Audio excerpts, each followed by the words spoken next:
Bom dia, galera. Professor César Robério, seu professor de História do canal Educação. Tudo bem com vocês? Tudo na paz? Bom, nós hoje estamos trabalhando um assunto que repercute em outros, né, assuntos da história, tanto história geral como história do Brasil. Eu estou me referindo à crise 29, tá? A crise 29. Caso você não tenha assistido a aula anterior, eu recomendo que vocês acessem a plataforma, né, do canal Educação. Lá você vai ter disponível, né? Por que que é importante, professor César? Vou lembrar mais uma vezinha. Por que que é importante você aprender bem sobre a crise 29?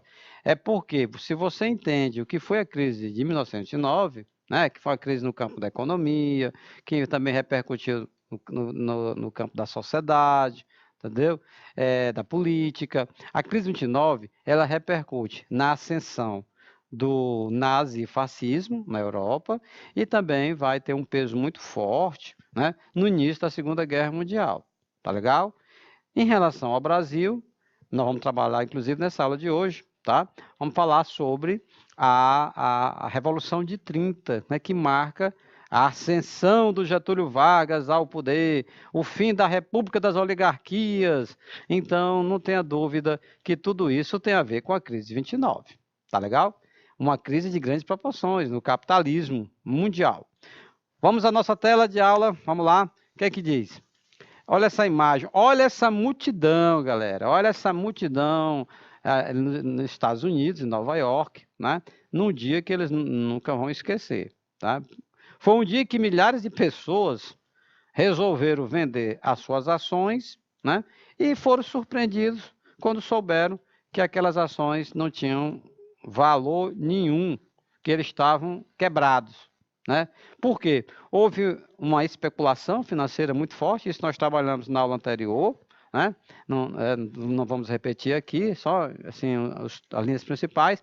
Houve uma especulação muito forte na compra, né, de ações, compra e venda de ações na Bolsa de Valores.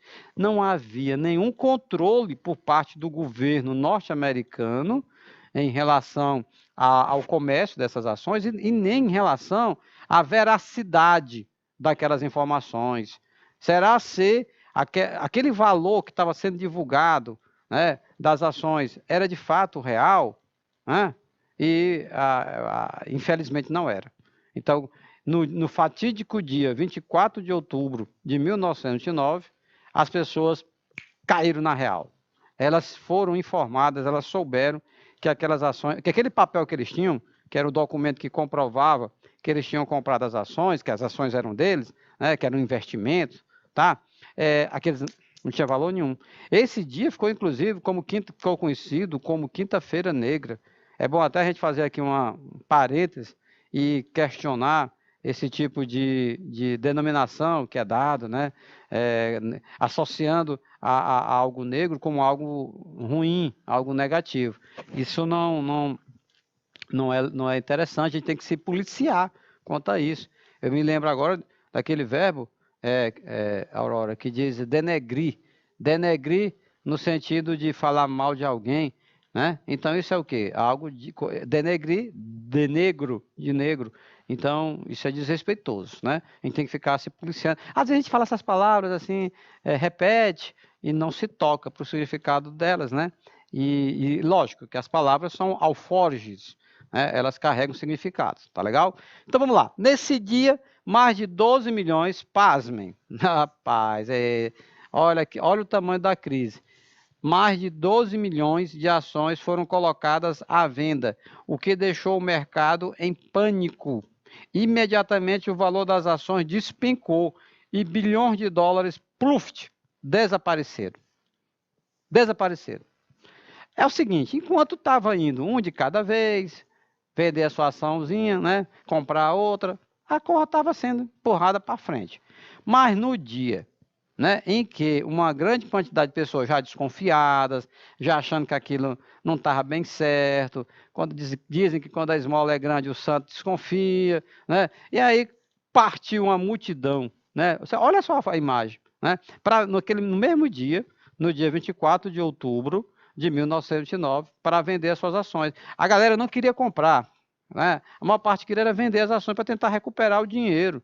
já estavam desconfiados, estavam sendo enganados. Então, opa, eu tenho aqui 500 mil dólares, vamos supor, né, em ações, e desconfiando que aquilo ali não valia aquele tanto mesmo. Então, o que é que eu vou fazer? Vou tentar pegar alguém, pegar outro, empurrar para frente, como se diz por aqui, né?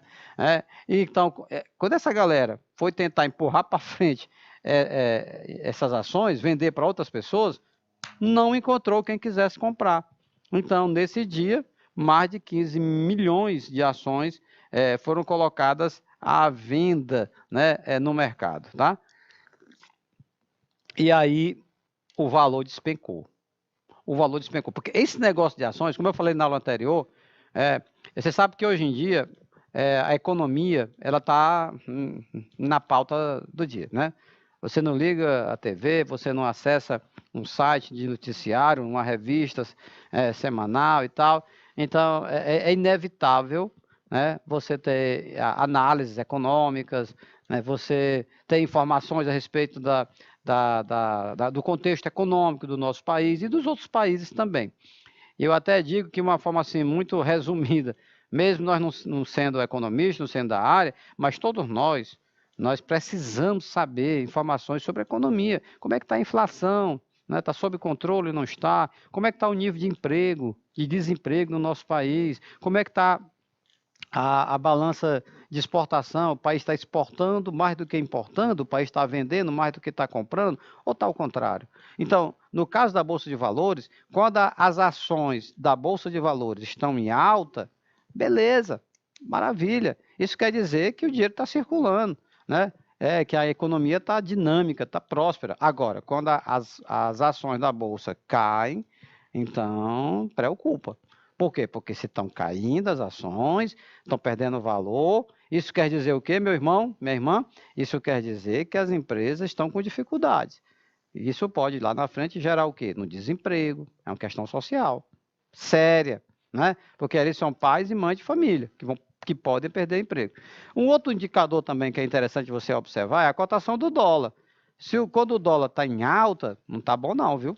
Porque o dólar em alta, isso quer dizer que a nossa moeda, né, o real, ela está desvalorizada diante do dólar. O dólar está em alta, isso repercute. Muitos produtos que você está aí na sua casa, ao redor de você, que a gente consome no dia a dia, tem sua cotação em dólar. Então, o dólar estando em alta, vai aumentar o preço dos produtos que nós consumimos. O lance é quando o dólar está em baixo. Por isso que quando a Bolsa de Valores está em alta e o dólar está em baixo, a situação está de boa, tranquila, né?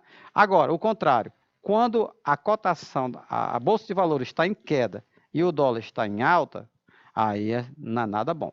É uma situação muito, muito preocupante.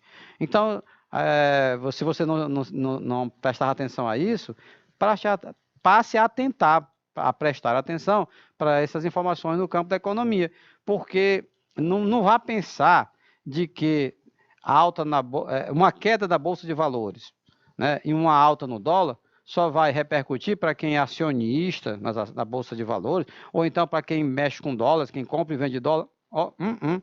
Acaba impactando a vida de todo mundo, pessoas comuns que não vendem dólares, que não vendem ações na Bolsa de Valores, mas quando vão comprar alguma coisa, está lá tudo, né, tem uma repercussão, tá?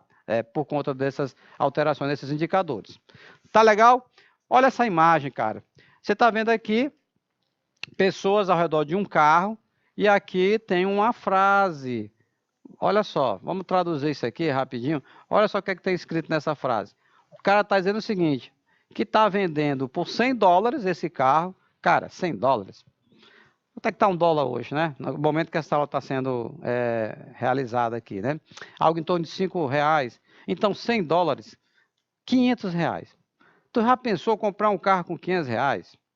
Não é um indicador que a economia está totalmente desregulada, não é verdade? Porque você olha assim, professor, mas esse carro aqui é um carro, não, carro velho? Não, esse carro, lógico, esse carro que está aí na foto, hoje é um carro de colecionador. Meu irmão, isso aqui é de quase 100 anos atrás, 1929, né? Mas imagine você fazendo uma comparação com hoje, imagine pegar qualquer um carro desses de luxo, você vender eles por 500 reais, né? Por 100 dólares. Está aqui 100 dólares, 100 dólares. E ele está dizendo, olha, eu só aceito em dinheiro. Ele diz mais, olha, eu perdi tudo na Bolsa de Valores, está escrito aqui, né? Uma faixazinha, um cartaz que ele colocou, melhor dizendo, em inglês, e o cara está triste, ele está vendendo, está se desfazendo, né, de um bem valioso, né? De um bem valioso, um veículo, tá? Com certeza, esses $100 não pagava nem um pneu deste carro, né? Mas aí o cara está no desespero, ele está precisando, talvez até para comprar alimentos, quem sabe? Então vamos lá. A Bolsa de Nova York, ela caía mais de 30%. Para conter o pânico, né, dos mais de 1.000 membros da Wall Street, aquela rua onde está ali concentrada, né, os bancos, né, a Bolsa de Valores, né, os investidores, foram mobilizados mais de 400 policiais. O povo estava desesperado, cara. O povo ficou em pânico, se sentindo enganado. E agora, o que é que vai ser feito de mim, da minha família, né? Altera tudo. O cara que estava pensando, né, em fazer uma cirurgia, né, em comprar uma fazenda, uma propriedade, né, comprar uma casa, pronto, acabou, não tem mais nada. Então, e o povo ficou assim muito agressivo, violento, e até não é difícil você compreender isso. Foi preciso, naquele dia, mobilizar mais de 400 policiais para conter os ânimos, né? Pessoas estavam desesperadas. Em 36 horas, a General Motors, uma empresa norte-americana, ela perdeu 22% do seu valor de mercado. E dentro de 2 dias, foram noticiados 11 suicídios pelos jornais escritos. Veja bem, aqui, 11 suicídios que foram divulgados, e os que não foram. Porque você sabe que sempre teve um código de ética entre os meios de comunicação em não divulgar suicídio, até mesmo para não estimular alguém que esteja pensando em fazer algo parecido. Aí o cara, ele entrou em desespero, né? Ele não tem mais dinheiro, né? As ações que ele comprou não valem mais nada. E aí algumas pessoas, infelizmente, lamentavelmente, perderam o equilíbrio emocional. Não, peraí, eu vou tentar enfrentar isso, vamos procurar dar a volta por cima, né? Mas não, você sabe que as pessoas elas reagem de forma diferente. Então tivemos, olha só, em apenas 2 dias, 11 suicídios, do que foi divulgado. Dos que não foi divulgado, ninguém nunca vai saber, né? Essa é a situação de desespero. Aqui no Brasil, para fazer um paralelo na história, na época do Plano Collor, em que houve um confisco do dinheiro das pessoas, da poupança, só ia liberar, né, depois de 2 anos, aí o que acontece? Algumas pessoas entraram em desespero. Houve também casos de suicídio. Pessoas que estavam juntando uma grana para fazer uma cirurgia, outros que iam se casar, fazer uma viagem, né, trocar de carro, sei lá, até que motivo de suicídio aí você pode dizer, mas foi por isso? Talvez a pessoa já estava com depressão, já estava com o seu emocional abalado, mas acabou acontecendo naquele contexto, né? Então, aí isso acontece também nos Estados Unidos. Cara, rapaz, eu acho que nós não podemos nem dizer que esse senhor norte-americano vendeu um carro dele. Praticamente ele deu, né? Porque você pega um carro e troca ele por uma cédula de $100, correspondendo hoje mais ou menos a R$ 500, não sei nem se a gente pode dizer que essa criatura vendeu este carro. Praticamente foi dado, né? Aí você calcula o desespero, né, que o cidadão norte-americano estava em 29. E como é que vão sair dessa situação? Olha só isso aqui, cara. Essa fila não é para assistir filme, não. Né? Não é para assistir filme no shopping, não. Olha o que está escrito lá em cima. Café e pastéis, né, de graça, livre, né, para quem está desempregado. Para desempregado. Sopa também, free sopa está aqui embaixo. Então, cidadão norte-americano numa fila para receber sopa, comida, né? Eles estavam desempregados, né? É uma situação de caos social, né? É uma situação que beirava o desespero mesmo, e alguns até acabaram se matando, né, como vocês viram no slide anterior. Vamos lá. Professor, aí você pergunta, professor César, quais foram os efeitos da crise de 29 para a economia dos Estados Unidos? Vamos lá? Me acompanha aqui. Por exemplo, o PIB, que é o Produto Interno Bruto, toda a riqueza que o país fabrica. O PIB nominal dos Estados Unidos caiu aproximadamente 50%, ou seja, a metade. É como se você dissesse que a riqueza dos Estados Unidos ela foi reduzida na metade, né? houve um empobrecimento muito grande, entendeu? Então, o que era uma grande potência econômica, ela se viu numa situação de que a metade da sua riqueza evaporou, né? O desemprego disparou e alcançou 27%. Opa, 27% quer dizer o quê? Vamos lá. De cada 100 norte-americanos, 27 estavam desempregados. Praticamente um terço. Pai de família, mãe de família. É um pessoal que não vai ter mais como comprar alimento, comprar remédio, pagar o aluguel. Antes da crise, antes era de 4%, como você está vendo aí. Ou seja, antes da crise que explodiu em 29, né, nos Estados Unidos, de cada 100 americanos, 4 estavam desempregados. É preocupante, é lamentável, mas em termos de economia é algo tolerável. 2%, 3%, 4%, 5%. Agora, 27%, meu irmão, é quase um terço. Então, isso é algo muito, muito preocupante.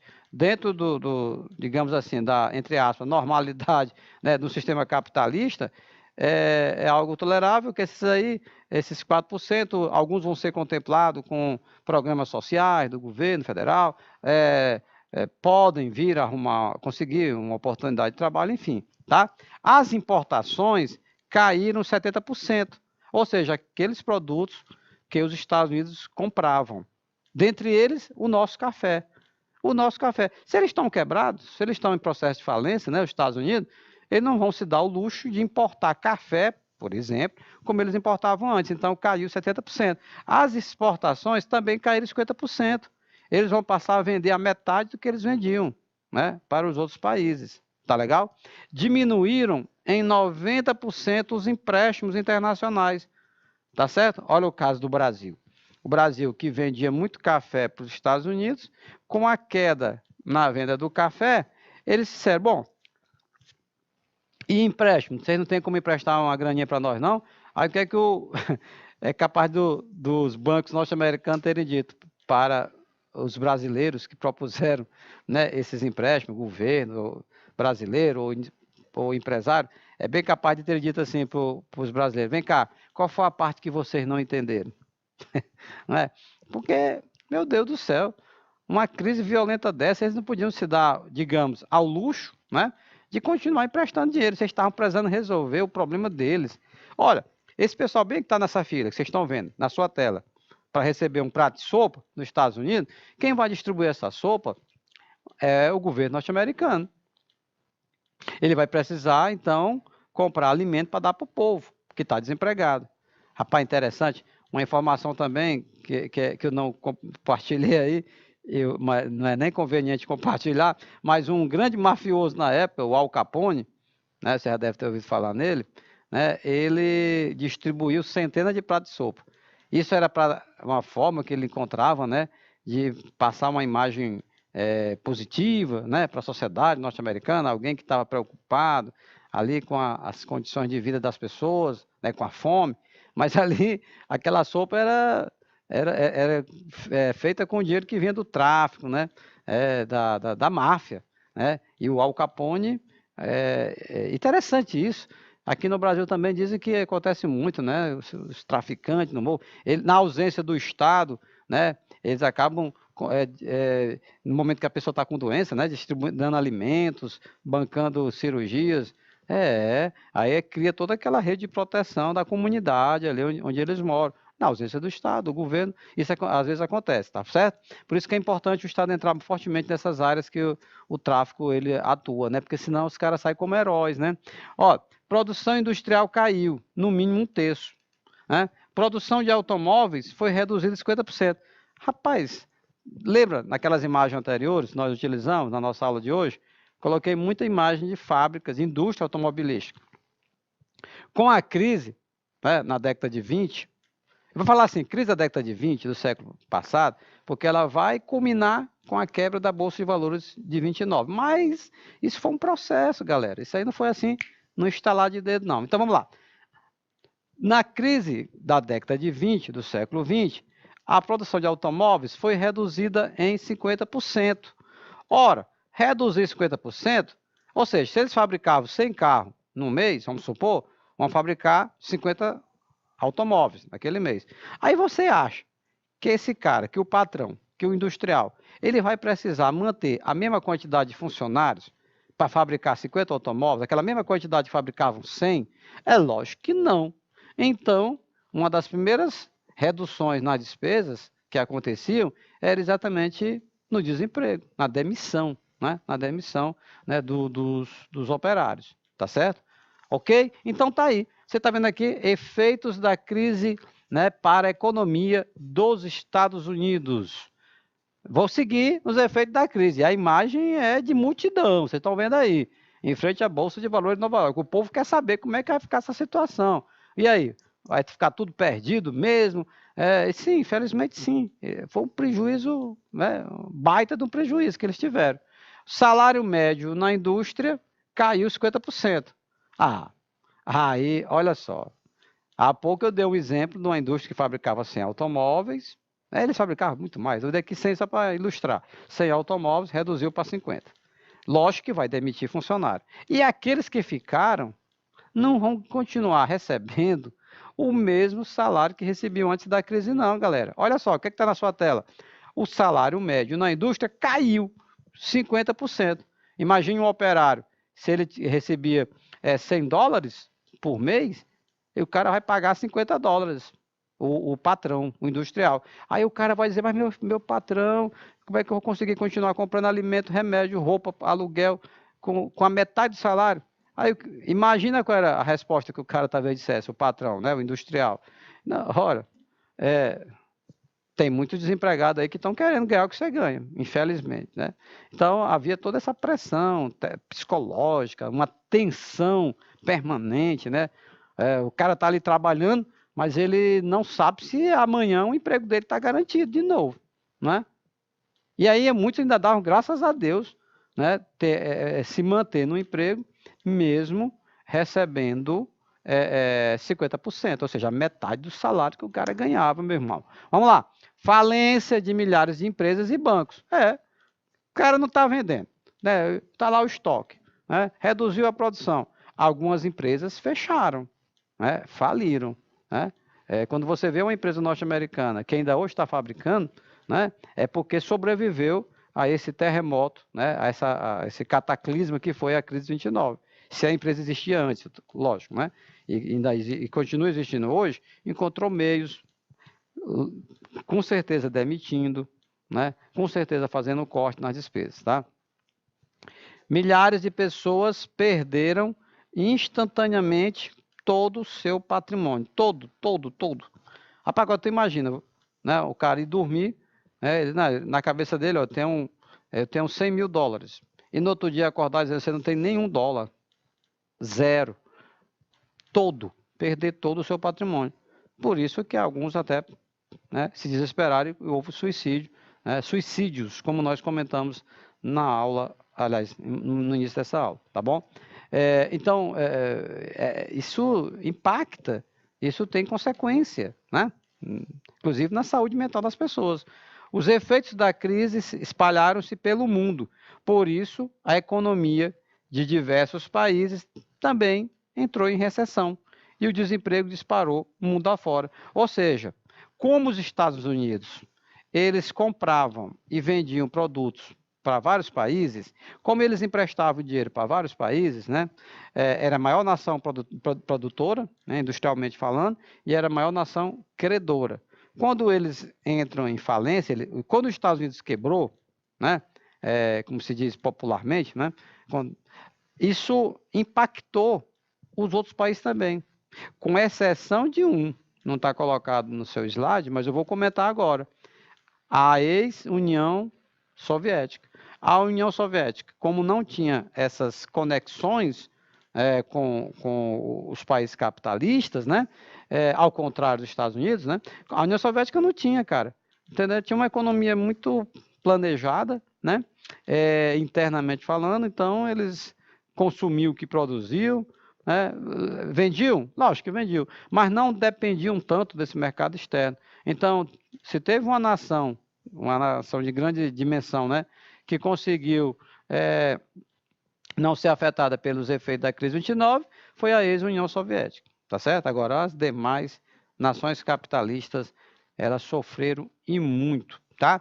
Então, o desemprego, né, que começou a crescer de forma vertiginosa nos Estados Unidos, também passou a acontecer em outros países, né? Na Inglaterra, na Alemanha, na França, né, na Itália.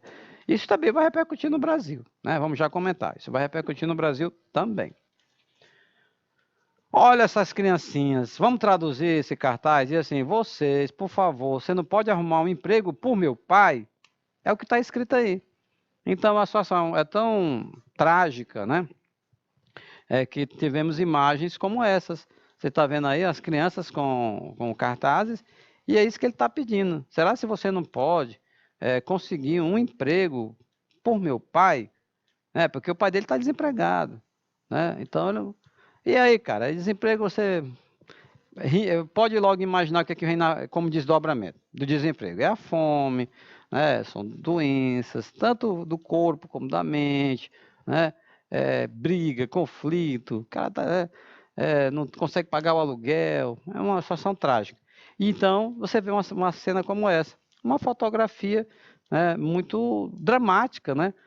Quando você vê um inocente, uma criança, né, que, lógico, você pode até imaginar, professor, mas aí foi o pai dele que fez esse cartaz. Sim, mas essa criança não é tão pequenininha, ela já tem conhecimento do mundo, ela já sabe o que está acontecendo, né, ao redor dela, ela sabe que o pai dela está desempregado.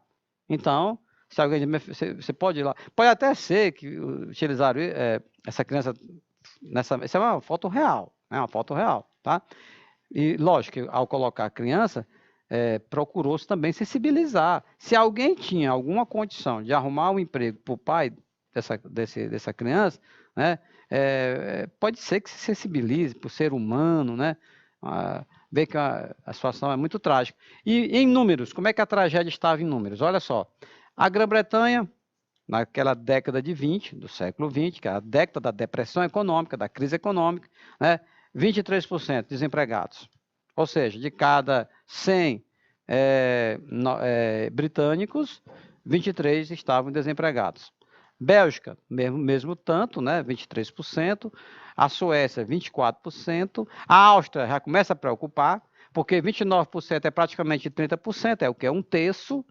Então, quando você tem um terço da população economicamente ativa de um país, que é a chamada PEA, né? Outro termo econômico. Você tem um terço da população desempregada. Isso é grave, gravíssimo. Na Noruega também 31%, na Dinamarca 32% e na Alemanha, pasmem, 44%. Quase que a metade. Quase que a metade dos alemães, na década de 20 do século 20, estavam desempregados. É exatamente esse público que o Adolf Hitler vai chegar junto com essa proposta de reerguer a Alemanha, de gerar emprego, né, de fazer com que os alemães voltassem a sorrir, que ele vai conseguir muitos apoios, tá bom? Os alemães estavam vulneráveis, galera. Tem gente que às vezes não entende, como é que pode um povo tão inteligente como o povo alemão, né, cair nessa armadilha, nessa cilada do Hitler, do nazismo. Mas olha só, eles estavam assim mesmo desesperados, né? Desempregados, estavam expostos a essas lideranças, tipo o Hitler, uma oratória, né, muito veemente, você observa pelos vídeos, estão aí disponíveis, aí, né, na internet você localiza. Então, é algo que você está caminhando, inclusive para quê? Para a Segunda Guerra Mundial. Para a Segunda Guerra Mundial, que vai começar em 39, tá? Então, o desemprego, ele era um problema sério, seríssimo. Continua sendo hoje. Se você quiser saber a situação econômica, a situação também do nível de qualidade de vida da sociedade, né, de qualquer país, de qualquer estado, de qualquer cidade, é muito elucidativo você observar qual é a taxa de desemprego. País tal, cidade tal, estado tal, quantos por cento das pessoas que moram lá estão desempregadas? Professor, 4%. Não, 4%, eu sei que não é legal, o cara está desempregado, a pessoa está desempregada, mas é dentro de uma tolerância, vamos dizer assim, tá? Agora, quando vai para 20%, 30%, 44%, como é o caso da Alemanha, você está vendo aí na sua tela, 44%. É muito tenso. Por quê? É uma panela de pressão social que pode explodir a tampa a qualquer momento.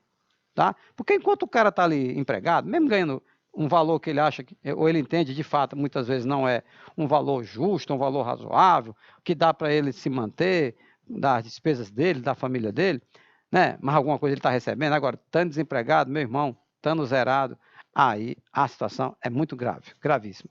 Bom, olha essa outra imagem também, né? Uma fila, né? Espera de alimento, de oportunidade de emprego. Os efeitos da crise 29 nos dão uma pista do motivo pelo qual o fascismo e os ideais de extrema-direita tiveram tanta repercussão nos quadros políticos na Europa durante a década de 30, mas com certeza. Estão lembrados que eu falei no início da aula? Para que você aprenda bem, né? Uma aula sobre o fascismo na Itália, né? O nazismo na Alemanha, que são ideologias de extrema direita, necessariamente você tem que associar aos desdobramentos da crise econômica de 29.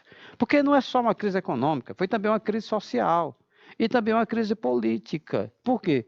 Porque os governos democráticos, né, de governos que tinham sido eleitos pelo povo, pela maioria, né, dos alemães, dos italianos, eles tiveram dificuldades de encontrar soluções para esses problemas da crise econômica.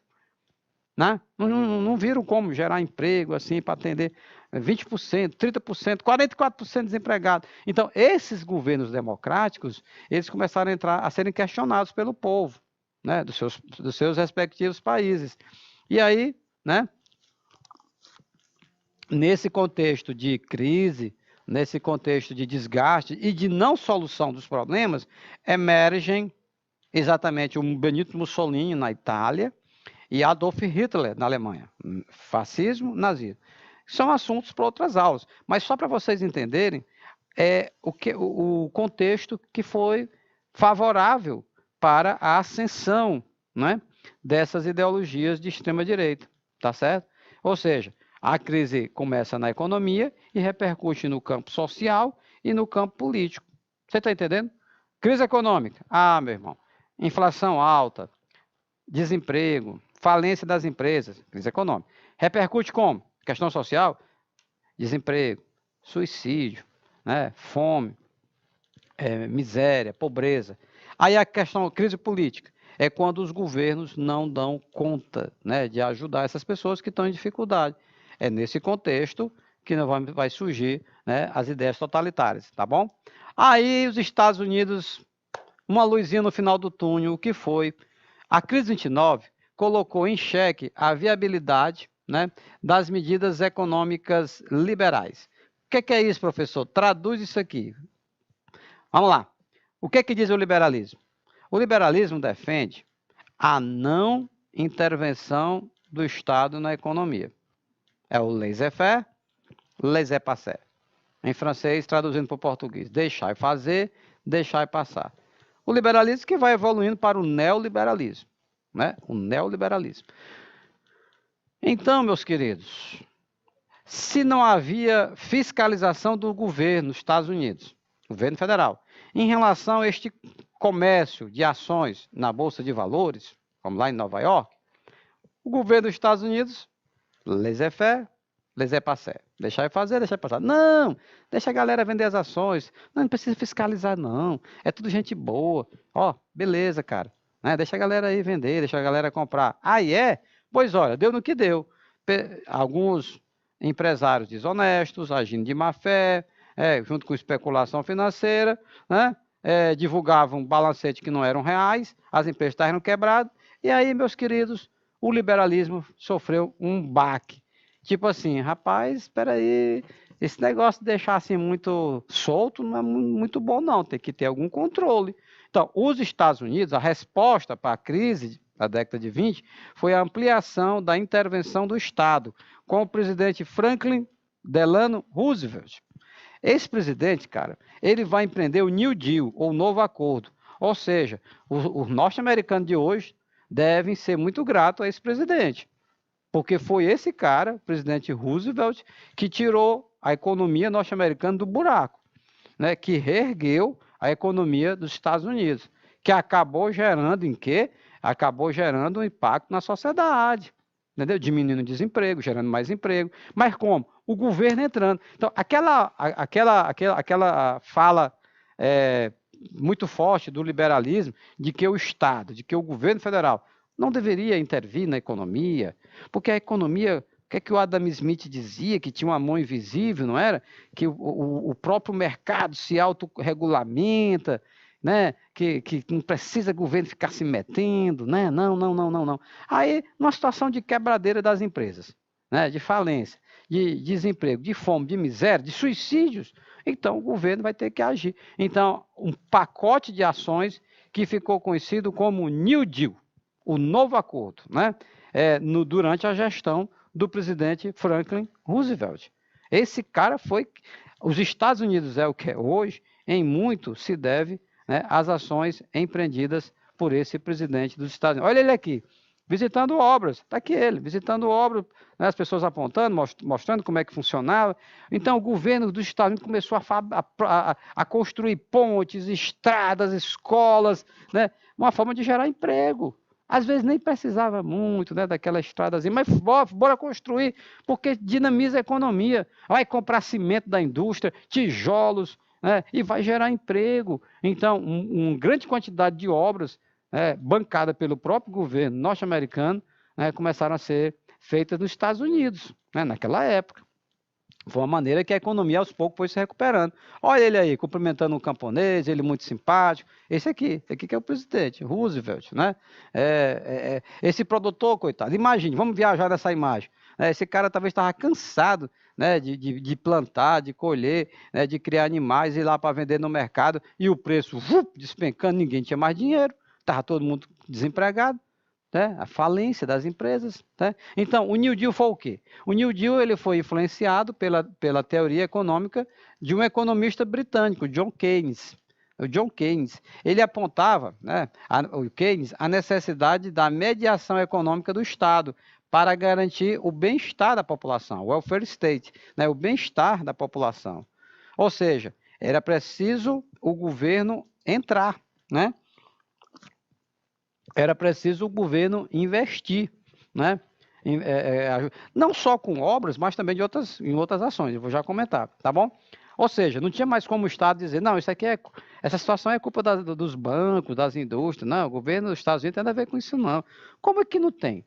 Então, como cidadão americano está numa fila para receber um prato de sopa, é lógico que o presidente dos Estados Unidos, seja ele quem for, né, ele tem que se manifestar em amparo a esse cidadão norte-americano. Até porque, pessoal, bater aqui uma real com vocês. É lógico que esses empresários, esses industriais, esses donos de banco dos Estados Unidos, esses que entraram em falência, essa galera tinha gordura para queimar. Essa turma não vai passar dificuldade, né, Aurora? Não vai passar assim dificuldade como aquele empregado dele, não, que ele demitiu, não. É lógico que ele tem algumas reservas, é lógico que ele tem algumas economias, né? Então, no final das contas, só quem acabava mesmo passando por séria dificuldade era o operário, o trabalhador, era o camponês, que nesse camponês aí que você está vendo na foto. Esse camponês está na foto. Ele só tem dificuldade para vender o que ele produzia, entendeu? E aí ou seja, um sofre mais do que os outros.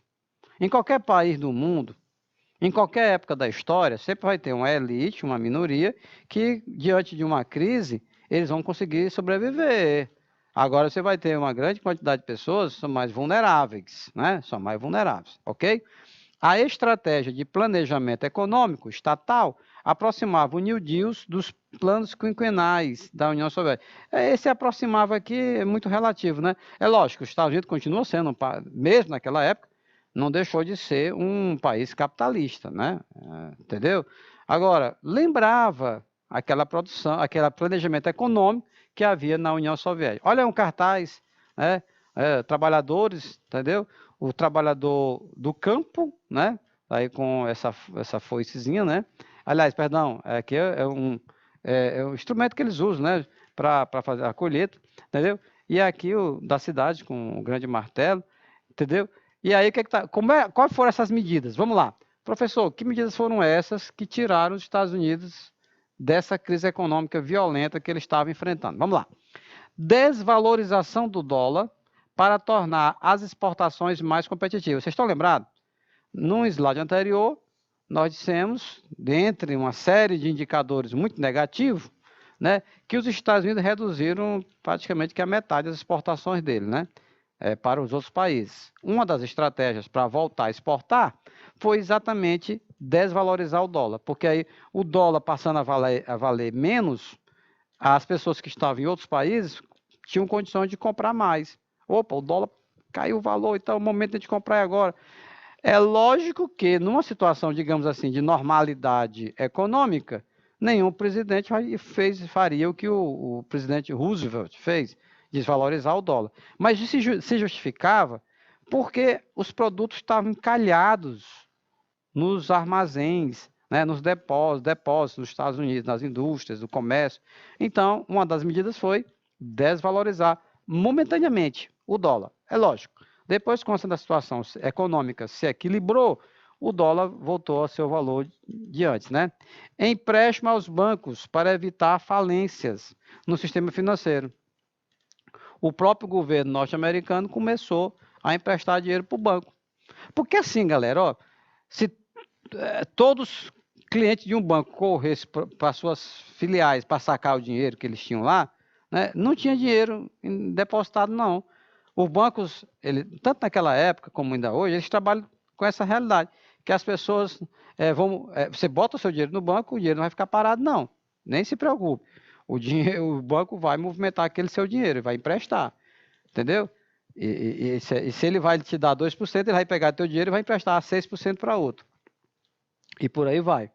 Então, mas quando os bancos estavam com muita dificuldade, e para evitar esse caos social, né, o próprio governo federal nos Estados Unidos estava incluído dentre essas ações do New Deal, era emprestar dinheiro para o banco. Isso não é algo típico não, pessoal, é algo atípico, é algo, digamos assim, que não está dentro da normalidade.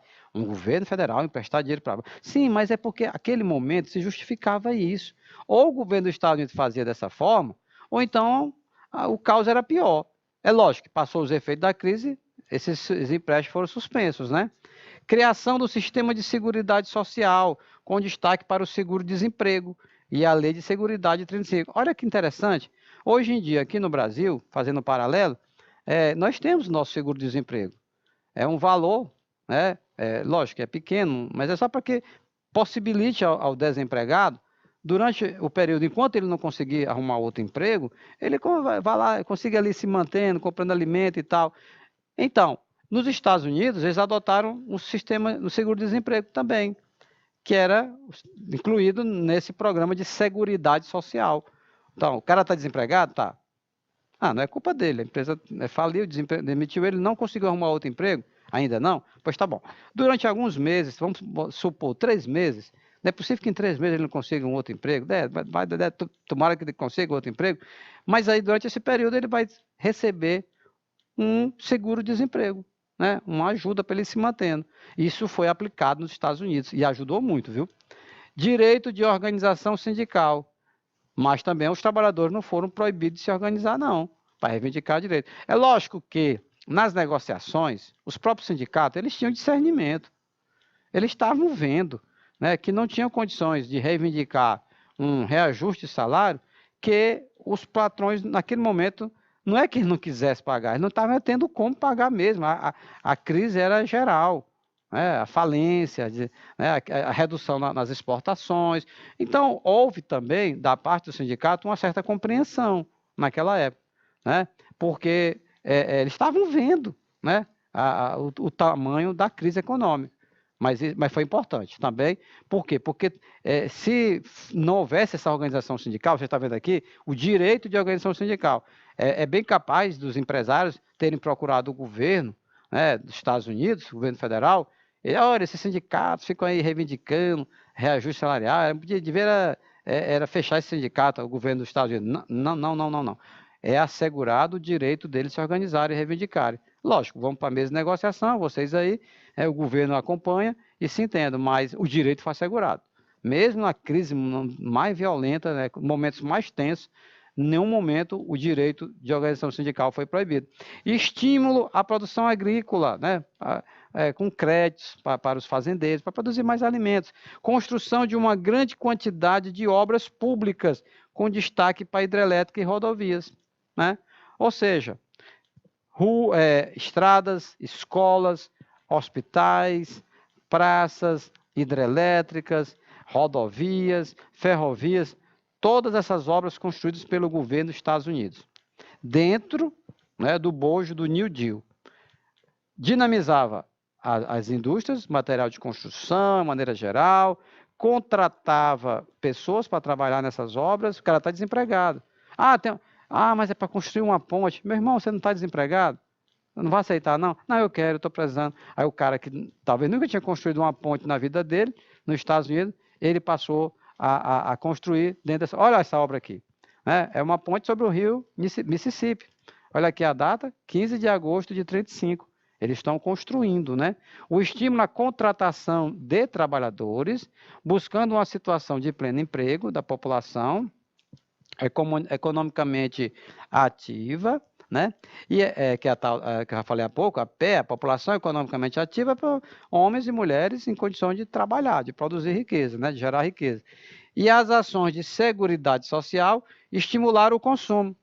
Seguridade social como? Seguro-desemprego. É uma forma de dar segurança à sociedade, né? Seguro-desemprego. Então, para aqueles que não tinham como gerar um emprego de imediato, é lógico que essas obras públicas que eu falei há pouco, elas não conseguiam dar conta de empregar todo mundo. Não tinha como, né? Agora, aquelas, né, cidadã norte-americano que de imediato não conseguisse um emprego, o governo federal ajudava, dava uma ajuda, né? É o seguro-desemprego, tá bom? Isso tudo, galera, olha só, estimulava o consumo. Então, a fábrica de calçado, que tinha demitido operários, né? Que tinha reduzido o salário dos seus operários, tá certo? O cara agora vai trabalhar nessa obra, nas obras públicas, ele vai voltar a comprar sapato, que ele não comprava antes, comprar roupa, comprar remédio, comprar alimento. Ou seja, o dinheiro voltou a circular, né, dentro dos Estados Unidos. E sem a participação do governo federal, do Estado norte-americano, não teria acontecido. Não teria, porque os empresários, né, eles sobrevivendo de boa, né? Os operários, coitados, esses estavam vulneráveis, como eu falei há pouco. Então, graças a Deus, né, o governo norte-americano, né, tinha dinheiro em caixa, né, tinha reservas, né, que possibilitaram construir essas grandes obras, né? Do contrário, não teria tido como mesmo, né? A intermediação dos sindicatos nas negociações das reivindicações tentava evitar conflito. Porque aí, meu irmão, se houvesse, por exemplo, greves, que geralmente quando numa negociação os sindicatos não estão conseguindo chegar no diálogo, né, aí deflagra uma greve.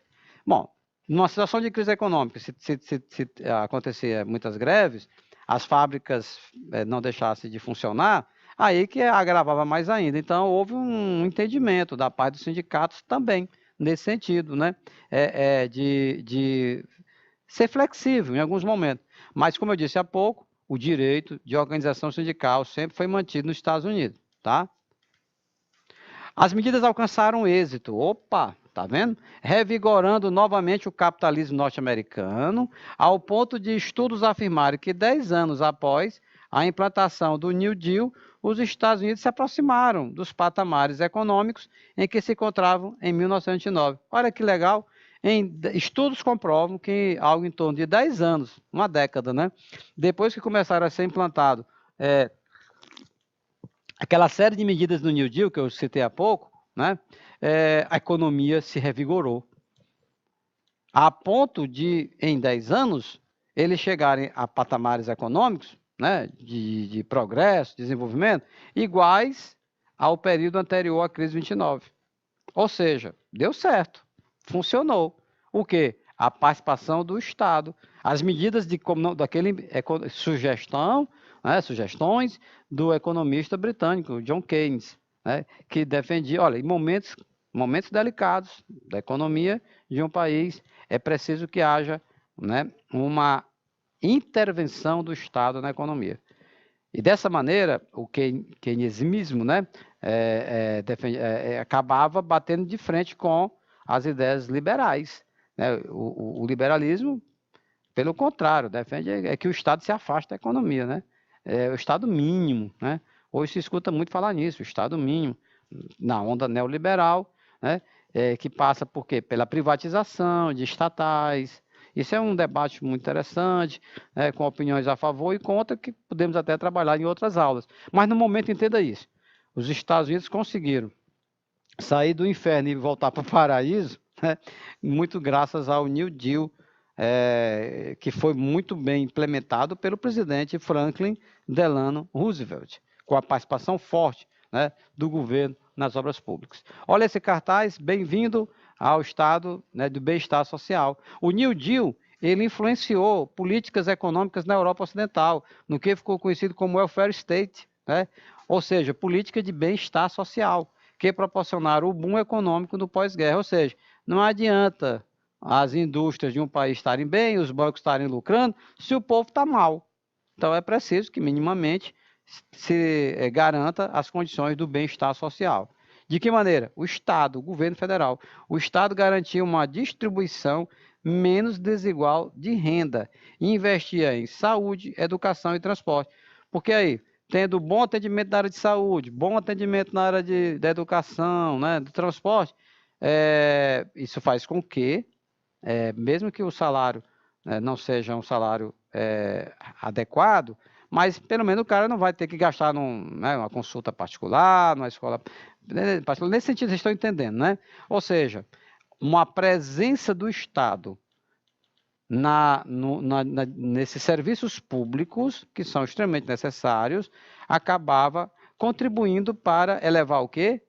Né? O bem-estar social. Essa é a expressão welfare state, que os Estados Unidos acabou servindo de exemplo, né, para o mundo inteiro. Tá legal? Olha essa imagem: somente na década de 1970, com as graves crises que assolaram o mundo capitalista, que as medidas keynesianas, como o New Deal, foram sendo substituídas e dando lugar à nova política de orientação liberal. Começava a época do neoliberalismo econômico. Olha aí, essa gravura representando o capital, ele está se envolvendo com tudo, com indústria, com a justiça, né? Com a pecuária, com a agricultura, ou seja, passou a crise, os Estados Unidos se recuperaram, então as ideias do John Keynes acabaram ficando de lado e aí emerge com muita força o neoliberalismo. Ou seja, novamente, os empresários, os banqueiros, os industriais vão defender que o Estado não se envolva. Parece que estavam ali esquecendo do que tinha acontecido em 29, né? Isso tem que ser uma relação muito delicada, né? O Estado, as experiências concretas, nem é muito, não são positivas quando tem uma intervenção muito forte do Estado na economia, que é um extremo, e o outro extremo é o quê? É o Estado se ausentar completamente, deixar aí ao bel prazer. Foi o que aconteceu em 29, tá bom? Então, isso repercute muito, por exemplo, em países subdesenvolvidos ou em estado de desenvolvimento, América Latina, países africanos e asiáticos, em que tem muitas desigualdades sociais. Há a necessidade do Estado agir em defesa desses mais vulneráveis. Tá legal? No Brasil, olha só, a área que mais sofreu com a recessão econômica foi o café, porque era o principal produto de exportação do país. Tá? O Brasil era responsável por cerca de 70% do café comercializado no mundo. E o principal consumidor era quem? Os Estados Unidos, que comprava cerca de 80%.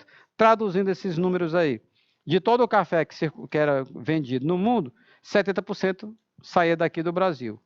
E os Estados Unidos compravam quase que tudo, né? Cerca de 80% do nosso café vindo dos Estados Unidos. Com a recessão, o café estagnou no mercado brasileiro e o preço do café despencou, né? No auge dessa crise, o país enfrentou transformações políticas profundas, como, por exemplo, a Revolução de 30. Por quê, pessoal? Porque até então, os presidentes da República, quase todos eram cafeicultores, lembram? A famosa República do Café com Leite, né? É os cafeicultores de São Paulo e os cafeicultores de Minas. O café está em crise, né? Economicamente falando, politicamente também repercutiu, tá? Então, as exportações de café reduziram-se por volta de 60%. E o preço do café caiu quase tudo. Caiu 90%, é quase que todo, né? Então, teve impacto, né, também no campo da política. A oligarquia cafeicultora, ela desestabilizou-se economicamente e, por tabela, também financeiramente. Getúlio Vargas procurou proteger o principal produto do país, criando o CNC, Conselho Nacional do Café, né? Ele também não vai abandonar a cafeicultura, não, viu? Isso foi em 31. Para conter a queda no valor do café, o governo decidiu realizar compra de café, o governo federal, que estavam no estoque, né, para aumentar o valor do café no mercado internacional. E aqui você está vendo café sendo queimado. É aquela velha história da lei da oferta e da procura. Então, o governo federal, os cafeicultores recorreram ao presidente Vargas, né, para que ele ajudasse. Então, o que ele fez? O governo federal comprava sacas de café e ou estocava ou queimava. Tirando o café do mercado, né, forçava o preço a subir. E na América Latina também não foi diferente, né? Nos países em processo de industrialização, como os da América Latina, a economia agroexportadora, ela foi a mais prejudicada pela redução das exportações de matérias-primas, tá?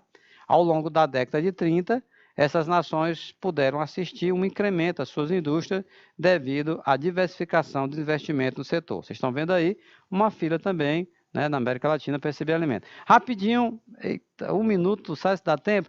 Pior período da depressão, 22, 30% da força de trabalho britânica e belga está desempregada, ou seja, está falando de desemprego. O relato acima faz referência à Grande Depressão.